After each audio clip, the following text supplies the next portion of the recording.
సమాజం సాంఘిక అధ్యయనాల నుంచి ఏమి ఆశిస్తుంది? సాంఘిక అధ్యయనం విద్యార్థులకు సామాజిక అనుభవాన్ని కలుగజేస్తుంది. సామాజిక వైఖరులను పెంపొందిస్తుంది. సామాజిక జ్ఞానాన్ని ఇస్తుంది. సామాజిక ప్రమాణాలను తెలియజేస్తుంది. సామాజిక సమస్యల పట్ల అవగాహన కలుగజేస్తుంది. సామాజిక పరిణామం గురించి తెలియజేస్తుంది. సాంఘిక అధ్యయనాల అభ్యసన ఇతర శాస్త్రాల అభ్యసనకు భిన్నంగా ఉంటుంది. గణిత శాస్త్రం సమాజ ప్రయోజనానికి, మానవ సంబంధాల పెంపుదలకు ఉపయోగపడుతుంది. కానీ దీనిలో మానవులు, వారి సంబంధాలు ఉండవు. విజ్ఞాన శాస్త్రంలో భౌతికమైన విషయాల గురించి చర్చిస్తాం. భాష, భావ వ్యక్తీకరణ కోసం లేదా సందేశం అందించడానికి సంబంధించిన విషయాలే ఉంటాయి.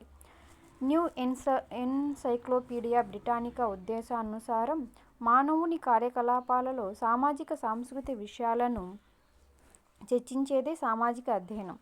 సహజీవనం, విశ్వ మానవ సౌభ్రాతృత్వాన్ని పెంపొందించగల విజ్ఞానం, నైపుణ్యం కలిగించేది సాంఘిక అధ్యయనం.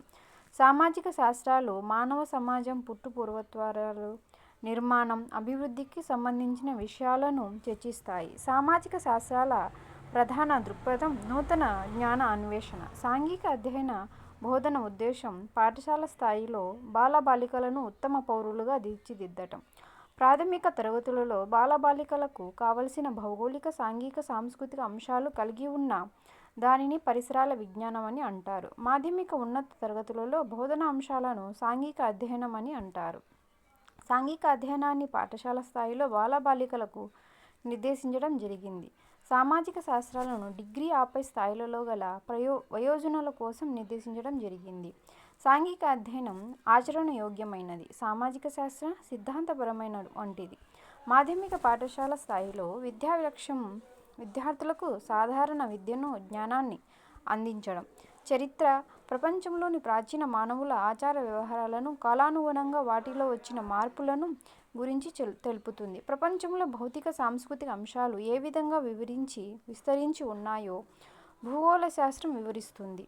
పాఠశాల స్థాయిలో పౌరనీతి శాస్త్రం ప్రధాన బోధనోద్దేశం బాలికలను ఉత్తమమైన పౌరులుగా తయారు చేయడం, వారిలో ఉన్నతమైన శీల సంపదను పెంపొందించడం.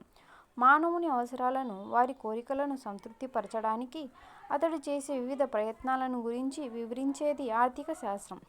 సమాజ శాస్త్రం వివిధ వర్గాల మధ్య ఉండే అంతశ్చర్యతోనూ, వారిలోని విలువలు, వ్యవస్థాక్రమంతోనూ వ్యవహరిస్తుంది. అంతేకాక వ్యక్తికి, సామాజిక సంస్థలకు మధ్య గల సంబంధాలను ఈ శాస్త్రం అధ్యయనం చేస్తుంది. పరిసరాల విజ్ఞానాన్ని దగ్గరి నుండి దూరం అనే సూత్రరీత్యా కుటుంబం, గ్రామం, పట్టణం అనే క్రమంలో బోధించడం జరుగుతుంది. మాధ్యమిక స్థాయిలో రాష్ట్రం, కేంద్రం, ప్రపంచం అనేవి బోధిస్తున్నారు. సాంఘిక వృద్ధి, వికాసాలకు తోడ్పడేవి. సాంఘిక అధ్యయనాలు భారతదేశంలో మాత్రం 1937లో ఈ విషయంలో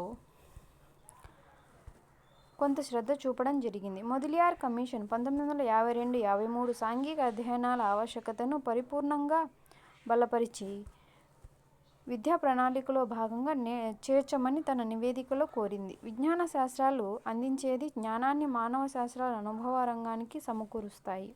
జ్ఞానం, నైపుణ్యం, వైఖరులు అనేవి సాంఘిక అధ్యయనానికి ముక్కోణాలు. 1964-66 కొఠారి కమిటీ సాంఘిక అధ్యయన భావనను పరీక్షా విషయంగా మార్చాలని,